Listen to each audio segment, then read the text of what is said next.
Welcome to How We Grow, an essential playbook to grow and scale your vacation rental business with advice and insights from the best in the biz, with your host, Lynell Gordon.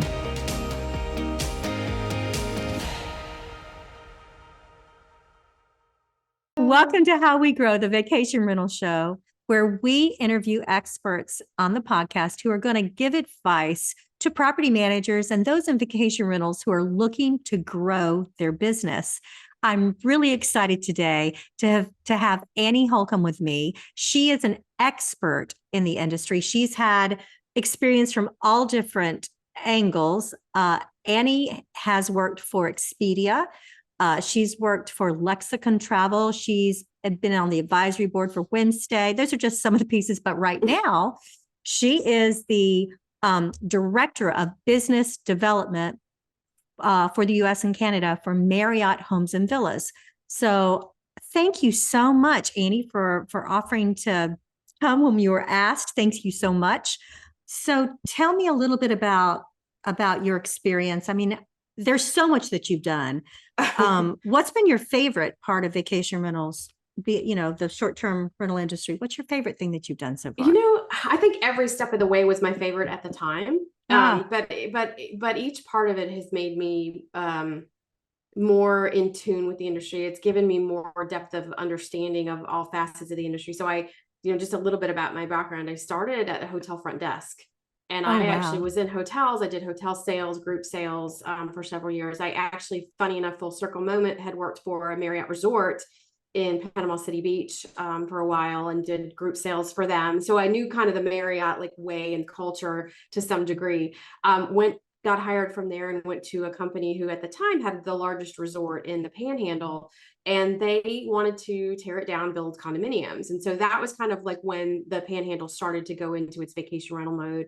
That was the late 90s. And so right around 99, my general manager at the time had come in from Myrtle Beach. He had gone through their boom years there when they built all their condominiums. And he said, I don't know how to tell you to get where I need you to go, but I can tell you where I need you to be in 18 months. And it was, there is development happening all around us. I want you to find out who the developers are. I want you to talk to them. I want you to find out how we can manage their front desk, manage their HOA, manage their rentals. Then when we get these, I want you to be able to talk to owners about getting their rentals on plan. So it was something that was completely not even in my line of sight at that point. I had hotel sales, very easy, get a group, service the group, they come in and out. I worked with events. That was a little different, but this was something that was complete. The whole language of it was very different. So I spent a lot of time foot in mouth, saying the wrong thing, not asking the right questions. And I still do that, but I think it's being authentic with people and really understanding, like, you don't know the right answer. And so I learned a lot along the way. And one of the things that popped up through this process was, well, how are we going to fill up these condominiums that we were managing, these vacation rentals that we were managing? And it was more than just a standard marketing program, more than standard sales, because if you have convention space, it's easy to fill up the hotel rooms, complimentary to whatever event was going on. Not so much with vacation rentals. So it's a totally different type of marketing effort. And I started utilizing Expedia. And they at the time had it was actually hotels.com called Condo Saver. And that was their foray kind of going into vacation rentals. And they would come down and they would meet with us and they were like, great, we want to put your units on, we want to sell them, but we want 30%. And we're like, wait a minute, like, that's not, like, we can't do that. Our margins are so low. And so it became this like education to the channels of what vacation rentals were and how our business ran. And I became very good friends with the market manager at Expedia at the time. He was going to transition out and he said, look, they really need somebody in the market. You should go for this position. So I ended up applying for the position and got the market manager role for the Panhandle. And I was managing Panama City Beach to Gulf Shores, Alabama for about 2 years. And it was a great learning, because again, working for a very large corporate entity that had a lot of layers of business and operations, but they had so much technology to be able to kind of help make decisions and have conversations. But I got the opportunity because I was in a market that was very vacation rental heavy, to be at the table about a lot of conversations that went on how to understand to work with vacation rentals. And so that led me to a role on their global accounts team, key accounts, handling what at the time, and I always joke about this, like alternative accommodations.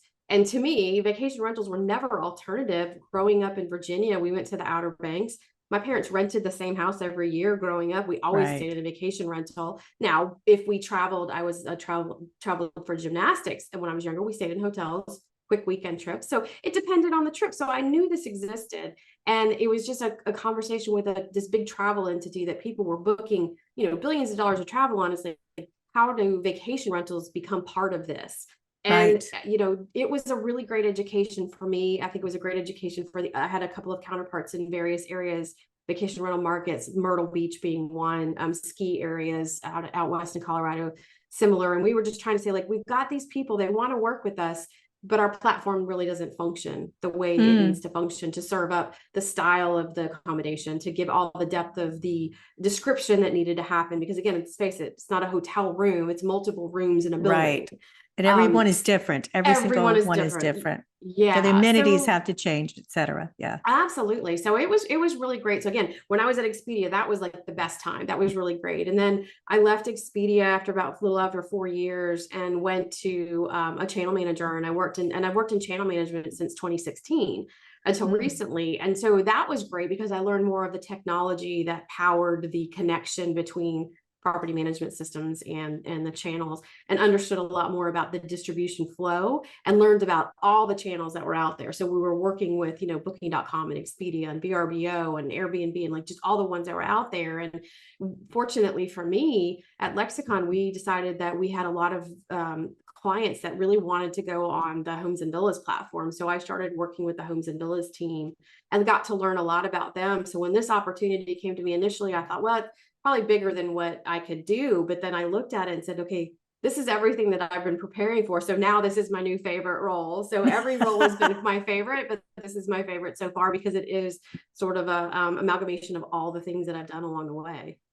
So if you're going to give property managers advice, now I'm going to ask something specific. Let's talk about channel management, because in a lot of ways, channel management is this big black box that you take your properties from in your property management company and you throw them in this big black box.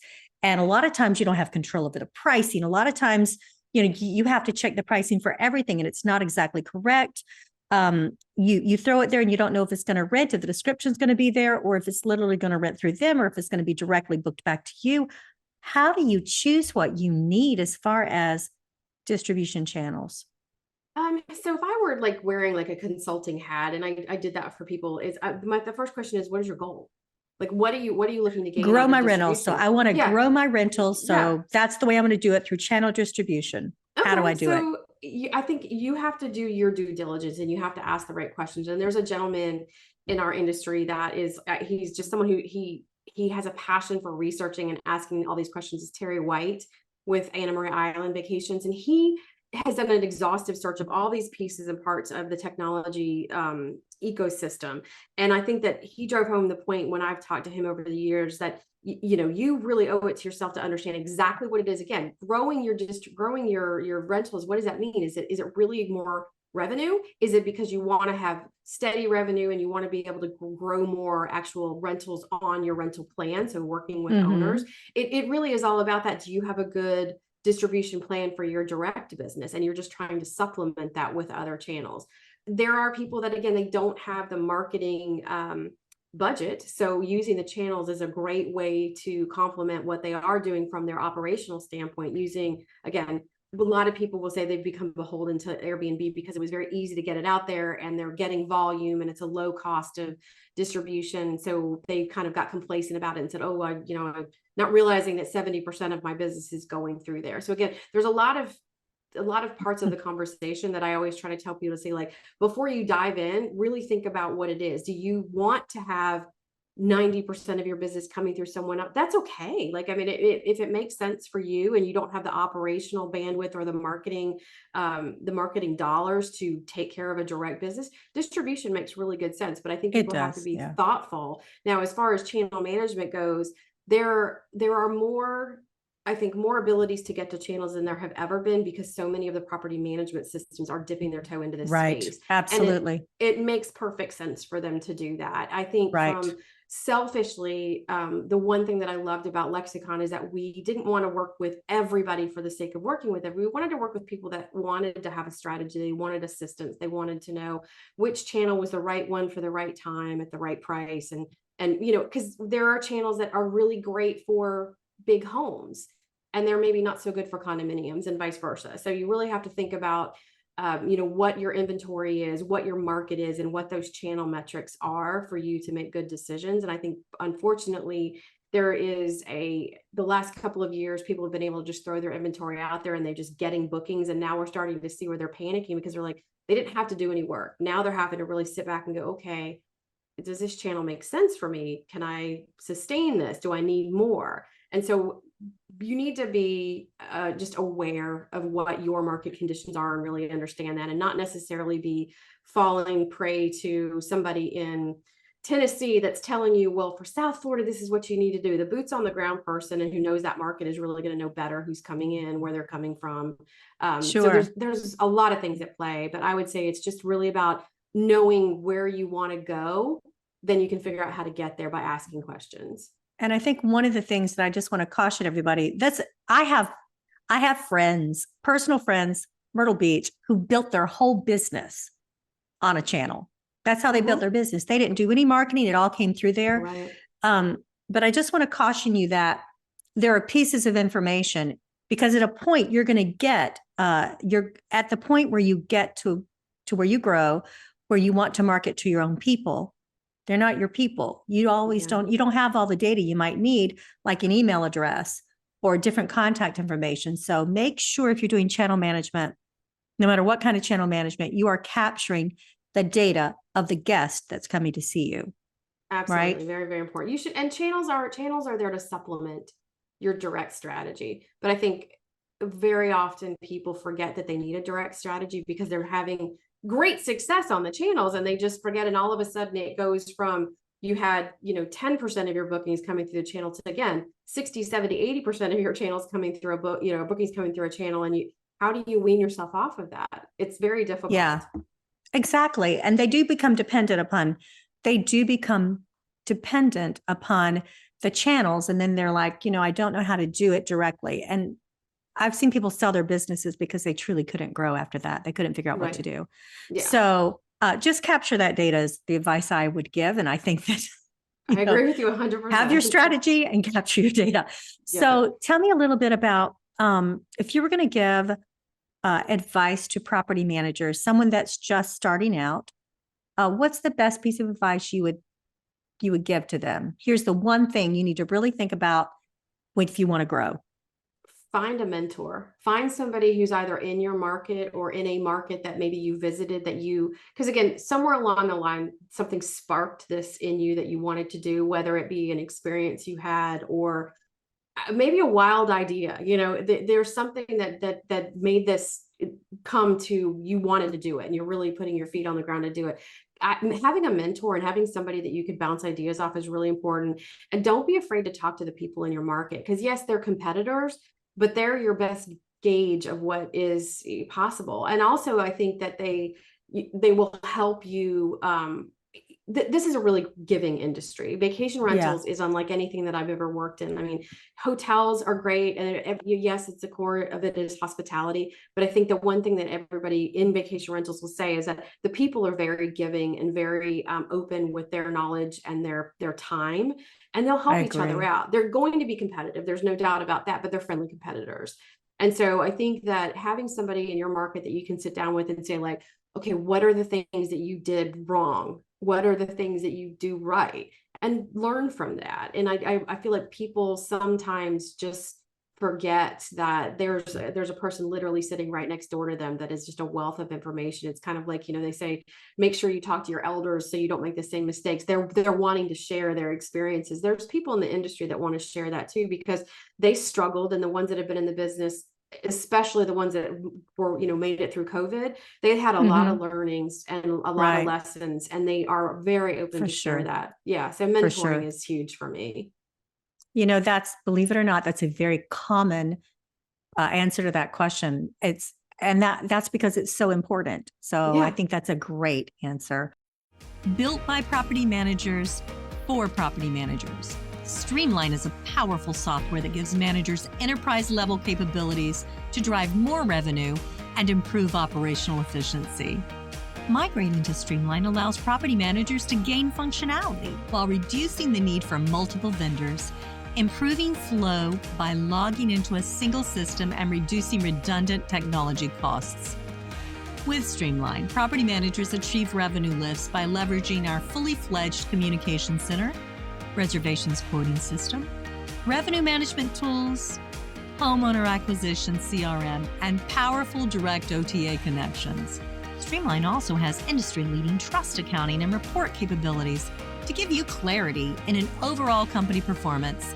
Learn more about Streamline Vacation Rental Software at streamlinevrs.com. Do you think that we should focus more on customer acquisition or customer retention? And do you have any great strategies for either of those? So I think both of them are important. I think if you went back 10 years ago, customer retention was a lot easier. Travel wasn't as open as it is. I look at my son and I think, look, he's 22, and it's like if he wanted to pick up and go to Vietnam tomorrow, if he had the money, he could do it. 10, 15 years ago, you didn't make a trip like that without planning it out for months. And so exactly. It was very, on very paper. thoughtful. Right. And it's very thoughtful. And the ability to just book something last minute in almost any destination at any time means that people aren't necessarily going to the same market every single year. They might come back in 4 or 5 years. So you certainly want to have them in your database.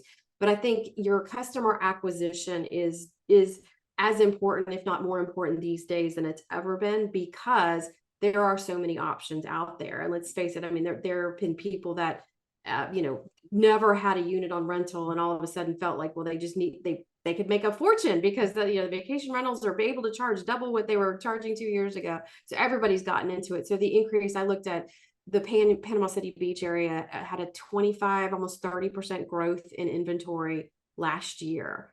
And that's a great, because our destination is building lots of sports venues to bring in families for year-round events. But there are destinations that urban areas, I think Phoenix was one, Houston another, close to 100% growth. Now, granted, it's not they didn't go from like 100,000 to 200, like it's not that kind of growth, but still, there's not any more events happening that were happening there before, and there's so much more out there for people to rent, that getting those guests is very, very important. Retaining them again in your database and communicating with them so that you are top of mind if they decide to come back is important. But I don't think, in my mind, the retention is not as important as the acquisition in the current state of travel. What do you think is going to happen in the next 10 years in short-term rentals? What's the newest, latest, greatest? What do we think is going to happen there? I really feel like the power that vacation rentals now has in terms of voice within lodging it's interesting to me, because having been in Florida and knowing that when COVID hit and when things opened back up, that vacation rentals were prevented from opening up, meant that we had a really big problem, because again, Florida is an enormous vacation rental destination. And if our leadership and our governor didn't understand that at that moment, we had a lot of work to do. And that was replicated around the country. So I do think that we have a voice, and we just have to get it unified together and really talk about like what are we as an industry. And we joke about it, Alex, my podcast partner, and I talk about, we are not Airbnb, and that became a hashtag and took on a world of its own. And it wasn't to disparage Airbnb, it was just say like that vacation rentals are not an Airbnb. Airbnb is a channel. So we want people to understand that this is vacation rentals it varies based on where you're going. It's short-term rentals, I think, in urban and vacation rentals. But again, if somebody's taking a vacation, staying in a rental, it's a vacation rental. It's not an Airbnb, So we have education, to me, is going to be our biggest thing for the next several years. But then again, unifying that voice and being able to use that voice so that there is good regulation, smart regulation. I think we need regulation for sure, because there are people out there that are not operating in the best interest of the industry or just humanity as a whole. I mean, there are people that are doing some bad things. So we just need to get rid of that. but education is the key, I think, for where we go in the future.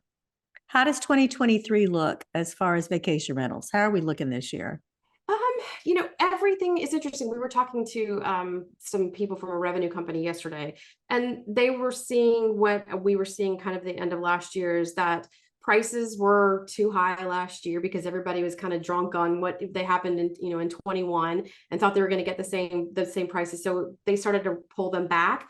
Prices are still a little elevated, and I do think that the demand is going to continue to be there. It's not going to be where it was for 21 or 22. I think we're back to 2019, which 2019 was a really good year. If everybody remembers, the problem is we had COVID in between. It seems like 10 years ago. So I think it's going to be a good year. I do feel like the conversation of acquisition consolidation is going to continue to happen, because I do think that there are people out there that, again, jumped in the space in the last 18 to 24 months, really got aggressive, got a lot of units, and then all of a sudden they didn't have a plan. They didn't really understand what it would look like when there was more demand than there was inventory. And that's where we're headed, is that the inventory is high. The demand is not low. It's just not going to be at the height that it was. So I think there are people that decide they want out. They're going to sell. There will be people that, again, we've talked to people and they've been doing this for a long time, and after the last few years, they're just tired. They're just exhausted. And if it's not a family business that they are planning to give over to the next generation, they're like, I got to just get out and enjoy the fruits of my labor. And so I think that there's going to be some of that, and there's going to be an opportunity to consolidate. There's going to be an opportunity for people to grow if they want to grow. But I don't foresee it being a bad year. I think looking at the economics that are out there, I mean, it depends on kind of which way you sway. I mean, some people are still doom and gloom. I think most everybody's kind of centered and said, I think it's going to be okay. And I think vacation rentals will be okay. Yeah, I agree. I think it will be too. Listen, I am so grateful for you taking the time to talk with us. Is there anything else that you want to tell people that are looking to grow their business? I would say join an association, join VRMA, join any of the regional associations, educate yourself, ask questions, get a mentor. Don't be afraid to not know what you don't know. It's okay. Like we all don't know a lot of stuff. And I think that there's just a host of people out there that want to help everybody. And we all want this business to succeed. And there's a big enough pie out there for everybody. So we don't need to be protective of that and afraid to ask the questions. Annie, thank you so much. Thank you for taking the time to chat with us. Really, I do appreciate it. I wish you all the luck. Guys, don't forget to listen to Alex and Annie. They've got a phenomenal podcast where they talk about all kinds of really cool pieces of the industry. So I would love to have you back at the end of the year, and we'll take a look and see how our year went, Annie. Yeah, that sounds great. Thank you so much, Lynell. I appreciate you. Thank you again. All right. Bye. Bye.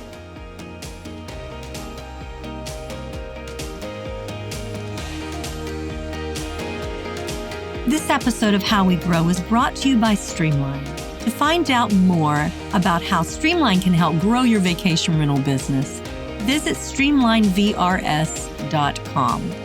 Make sure to search for How We Grow in Apple Podcasts, Spotify, and Google Podcasts, or anywhere else podcasts are found, and hit subscribe so you never miss an episode. On behalf of the team here at Inhabit, thanks for listening.